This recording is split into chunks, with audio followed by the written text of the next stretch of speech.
शाहिद कपूर हे असं नाव आहे जे पॉप्युलर असून सुद्धा पॉप्युलर नाही. हो, माझं पण सेम रिएक्शन होतं जेव्हा मी शाहिद कपूरचं करिअर अनालिसिस केलं. याचं करिअरचं ग्राफ खूपच वेगळा आहे बाकीच्या स्टार पेक्षा. याच्या 6 वर्षानंतर आलेला रणवीर कपूर सुपरस्टार म्हणून SRKला कॉम्पिटिशन देतोय आणि अजून सुद्धा शाहिदला स्टार नावासाठी सुद्धा स्ट्रगल करावं लागतंय. आता तुम्ही विचारणार की का असं, तर सगळं सांगतो या व्हिडिओमध्ये. त्याआधी मी तुमच्या सगळ्यांचं स्वागत करून घेतो माझ्या युट्यूब चॅनलवर ज्याचं नाव आहे बॉलिवूड की जय. तर नेमकं कुठे चुकतंय शाहिदचं, हा प्रश्न तुम्हाला आलाच असेल, मला पण आलाय.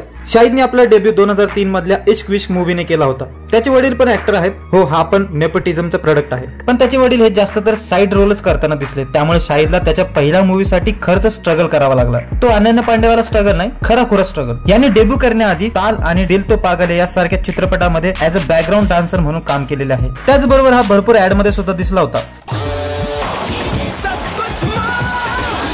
ठीक 3 वर्षापूर्वी ऋतिक रोशन आणि विवेक ओबेरॉय यांनी त्यांचा डेब्यू केलेला आहे. त्यांच्या परफॉर्मन्समुळे मीडियाने आणि प्रेक्षकांनी त्यांना स्टार पण घोषित करून टाकलं होतं. त्यावेळी शाहरुख खान आणि आमिर खान एकदम उंचीवर होते आणि अशा खतरनाक माहोलमध्ये येऊन स्टार बनण्याचं धाडस पाहिजे आणि हे खरंच शाहिद कपूर मध्ये आहे. इश्क विश्क तर सुपरहिट झाली, त्यामुळे शाहिदला चॉकलेट हिरोवाली इमेज सुद्धा मिळाली. पण त्यानंतर त्याला खूप साऱ्या फ्लॉपचा झटका सहन करावा लागला आणि ज्या ऍक्टरला तो कॉम्पीट करायला आला होता त्या ऍक्टर सर्व खूप पुढे निघून गेले होते. मला वाटतं हा इतका टॅलेंटेड मुलगा ऋतिक आणि रणवीर कपूरच्या नादामध्ये दोघांमधला सँडविच बनून राहिलेला आहे. लोकांनी त्याच्या भारी डान्स स्टेप कडे लक्ष पण दिलं नाही, कारण त्याआधी त्यांच्याकडे ऋतिक रोशन ऑलरेडी आलेला होता. शाहिदने भरपूर त्याची ऍक्टिंग स्किल दाखवली, त्यामुळेच रणवीरची एंट्री झाली. आणि इश्क विश्क नंतर तर शाहिदने लगातार 6 फ्लॉप दिले. आणि हा एक बाहेरील मुलगा असला असताना तर त्याने 6 फ्लॉप दिले असतं तर त्याच्या करिअरचा दी एंड झाला. पण मला असं वाटतं की फिल्म मेकर्सने शाहिद मध्ये एक वेगळा अभिनेता पाहिला असणार, म्हणून तर त्याला एकानंतर एक चित्रपट मिळत आहे. त्याच चित्रपटामधील एक चित्रपट होता विवाह, जो रिलीज सुद्धा झाला आणि हिट सुद्धा झाला. लोकांनी त्याला खूप पसंती दिली. त्यानंतर इम्तियाज जलीलने त्याच्या चित्रपटामध्ये अर्थात जब वी मेट मध्ये त्याला घेतले करीना कपूरच्या विरुद्ध. जब वी मेट चित्रपटाला प्रेक्षकांनी खूपच छान प्रतिसाद दिला आणि तो हिट पण राहिला आणि अजून पण सुद्धा तो क्लासिकच आहे. जब वी मेट नंतर असं वाटलं की हो, फायनली आता शाहिद कपूरचं करिअर ट्रॅकवर येणार आहे आणि असं वाटत होतं की आता शाहिद कपूर सुपरस्टार बनूनच राहील. पण म्हणतात ना की नशीब खूपच कुत्ती चीज आहे. जब वी मेट सारख्या क्लासिक चित्रपटानंतर शाहिदने त्यांच्या प्रेक्षकाला काय दिले,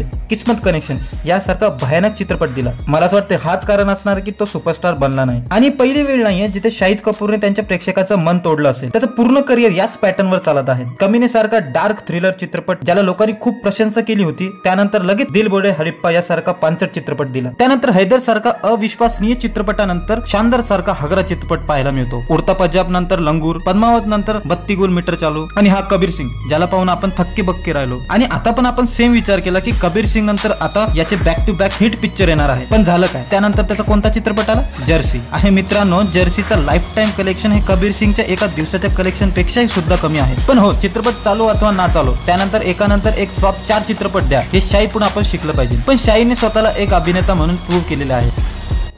UN Council Resolution number 47 of 1948, Article 2 of the Geneva Convention and Article 370 of the Indian Constitution बस एक सवाल उठाता है, सिर्फ एक, हम हैं कि हम नहीं, हम हैं तो कहाँ है और नहीं है तो कहाँ गए, हम हैं तो किस लिए और कहाँ गए तो कब, है ना.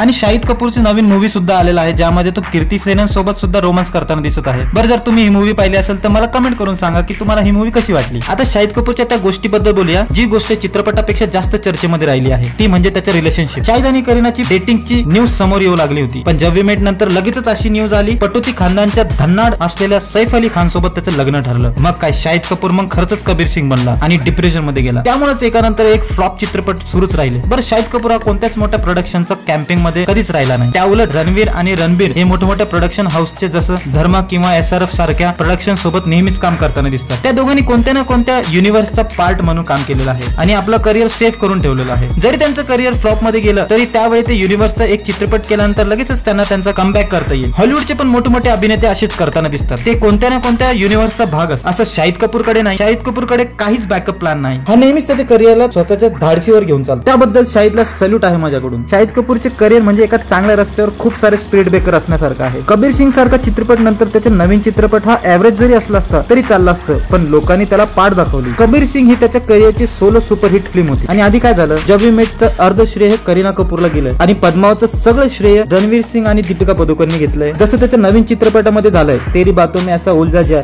यामध्ये सेंटर ऑफ अट्रॅक्शन हे कीर्ती सेननचं आहे. जसा हा चित्रपट जास्त हिट झाला नाही पण जितकं पण चाललंय तितका प्रेक्षकांनी कीर्तीला श्रेय दिलेलं आहे. त्याच दरम्यान एका वर्षाआधी त्याने त्याचा OTT डेब्यू फर्जी मधून केला, पण एवढा काही खास चाललेला नाही. आजकाल लोकांच्या मनामध्ये एक भावना आहे की जो अभिनेता OTT करतो तो सुपरस्टार नसतो. तर याच्या करिअरकडे लक्ष दिलं तर हे कळतं की तुम्ही किती जरी टॅलेंटेड असाल पण तुमचं नशीब तुमच्या सोबत नसेल कोणीच तुम्हाला विचारणार सुद्धा नाही. पण शाहिदला फिल्म इंडस्ट्रीमध्ये येऊन तब्बल 20 वर्ष झालेलं आहे. यामध्ये त्याने भरमसाठ फ्लॉप चित्रपट दिले. जर तो कोणी दुसरा असला असता तर तो आतापर्यंत दिसला सुद्धा नसता. बरं, या शाहिद कपूरच्या पूर्ण प्रवासावरून तुम्हाला काय कळालं आणि शाहिद कपूर मध्ये असं काय कमी आहे ज्यामुळे तो आतापर्यंत सुपरस्टार बनलेला नाही? तुम्हाला काय वाटतं? आणि हो, व्हिडिओ आवडला असेल तर यासारखे भरपूर व्हिडिओ माझ्या चॅनलवर आहेत, तर लवकरात लवकर जाऊन बघा आणि चॅनल आवडलं तर सबस्क्राईब सुद्धा करा आणि हा व्हिडिओ आवडला असेल तर लाईक सुद्धा करा. तर भेटूया नेक्स्ट व्हिडिओ मध्ये. तोपर्यंत जय हिंद, जय महाराष्ट्र.